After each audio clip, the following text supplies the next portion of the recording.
इस लड़की को तुरंत समझ आ गया कि जो पत्थर कचरे में फेंके जाने वाले थे वो असल में खजाने थे। उसने दौड़कर उस आदमी को रोका और बिना सोचे $500 दे दिए उन पत्थरों के लिए। उसकी सबसे अच्छी दोस्त को उसकी ये बात बिल्कुल समझ नहीं आई, लेकिन लड़की ने कहा कि ये आम से दिखने वाले पत्थर कम से कम $50,000 के हैं। फिर दोनों वो पत्थर लेकर जेड के सट्टा टूर्नामेंट में गई। उनका ये अजीब कदम इवेंट के प्रेसिडेंट की नजर में आ गया और उसने सोचा देखता हूं क्या होने वाला है, तो वो भी उनके पीछे गया। जैसे ही लड़की अंदर गई उसका सामना अपने एक्स हस्बैंड और उस चालाक औरत से हुआ। वो दोनों भी जेड पर सट्टा लगाने आए थे। जब एक्स को पता चला कि लड़की भी हिस्सा ले रही है तो उसने उसे घृणा से देखा, क्योंकि उसे हमेशा लगता था कि वो बस एक बेवकूफ प्यार में डूबी लड़की है और इसी वजह से उसके पापा ने जेड की सारी फैमिली टेक्निक उस लड़के को सिखाई थी। लेकिन इस बार लड़की पहले जैसी नहीं थी। उसने उसे साफ साफ कहा कि अब तू अपने की कीमत चुकाएगा। फिर लड़की ने सबके सामने चारों पत्थर निकाले और कहा कि इन्हें अभी के अभी काटो। वो चालाक औरत तुरंत हंस पड़ी और बोली कि लड़की तो बस कबाड़ उठा लाई है। एक्स भी उसका मजाक उड़ाने लगा और बोला कि इसकी ये बेकार चीजें हटा दो, लेकिन लड़की पीछे नहीं हटी। उसने अड़कर कहा कि एक भी पत्थर बिना काटे नहीं जाएगा। तभी प्रेसिडेंट और उसका असिस्टेंट भी हॉल में आए, ये देखकर हैरान कि लड़की सच में टूर्नामेंट में आई है। असल में उस एक्स और चालाक औरत ने मिलकर उसकी सारी जायदाद छीन ली थी और उस औरत ने उसे एक गुलदान से मारा भी था, जिससे गलती से उसका फैमिली वाला डिवाइन आई जाग गया था। लड़की अब बदला लेने और अपना हक वापस पाने आई थी। उसने फिर से जोर देकर कहा कि पत्थर काटो। पहले पत्थर में जेड निकला, हरा था लेकिन मीडियम क्वालिटी का। एक्स ने चैन की सांस ली और फिर हंसते हुए बोला कि इसे कुछ आता जाता नहीं है। लड़की ने तब उसे एक शर्त दी, दोनों एक एक पत्थर चुनेंगे और जो हारेगा उसे सामने वाले के पत्थर की डबल कीमत देनी होगी। एक्स जो कि जेड की दुनिया का पुराना खिलाड़ी था, उसे लड़की की बात से बहुत बुरा लगा और उसने शर्त को 10 गुना तक बढ़ा दिया। तभी प्रेसिडेंट ने बीच में आकर कहा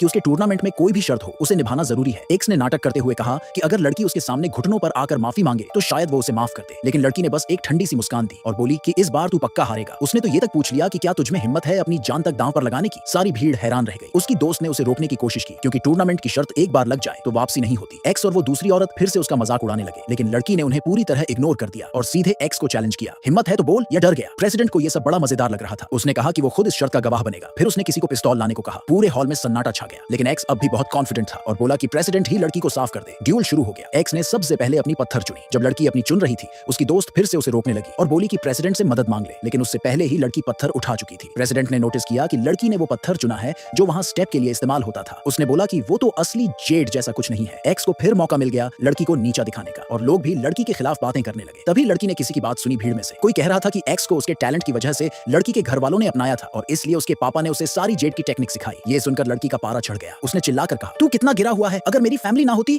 तो तू कहीं का नहीं रहता। एक्स गुस्से से तिल मिला गया और कहा कि पहले उसकी पत्थर काटी जाए। उसमें से निकला रेड जेड, वो भी हाई क्वालिटी का। सबने मान लिया कि अब लड़की के जीतने का कोई चांस नहीं है। एक्स और भी ज्यादा मजाक उड़ाने लगा और बोला कि हार मान ले। उस दूसरी औरत ने फिर प्रेसिडेंट से कहा कि अब लड़की को सजा मिलनी चाहिए, लेकिन लड़की ने बहुत शांति से कहा, अब तक मेरी पत्थर तो खोली ही नहीं गई है, क्या प्रेसिडेंट को लगता है मैं हार जाऊंगी? प्रेसिडेंट को उसका आत्मविश्वास बहुत दिलचस्प लगा। उसने तुरंत कहा कि लड़की की पत्थर भी काटो और जैसे ही जेड बाहर निकला पूरा हॉल एकदम दंग रह गया।